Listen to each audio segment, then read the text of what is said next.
ভারত আর পাকিস্তান যুদ্ধ করতেছে, তো আমাদের বাংলাদেশের কি লাভ হইতাছে?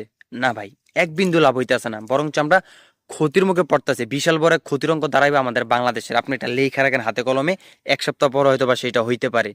কেমনে হইতে পারে? ভারত আর পাকিস্তান যুদ্ধ করতেছে, তারা যখন যুদ্ধ হবে, দুই দেশে যখন ভয়াবহ যুদ্ধ হবে, তখন কিন্তু তারা ভাই ইনফোটো বন্ধ করে দিব, আউটফুট তো তাদের বন্ধই তাদের দেশ থেকে। তাদের ইনফুট আউটফুট বন্ধ মানে আমাদের বাংলাদেশে আউটফুট বন্ধ, ইনফুট বন্ধ।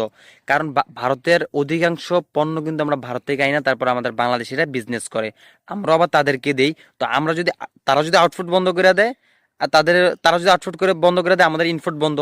আমরা যদি আউটফুট বন্ধ করে দেয়, তাদের ইনফুট বন্ধ।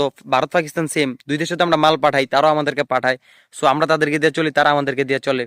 সো তাদের মধ্যে যুদ্ধ হলে ভাই আমাদের এক বিন্দুও লাভ নাই, সো আমাদের ক্ষতি। তো আমি দোয়া করি আল্লাহ তালা যেন সকল মুসলিম ভাইদেরকে হেফাজত করে।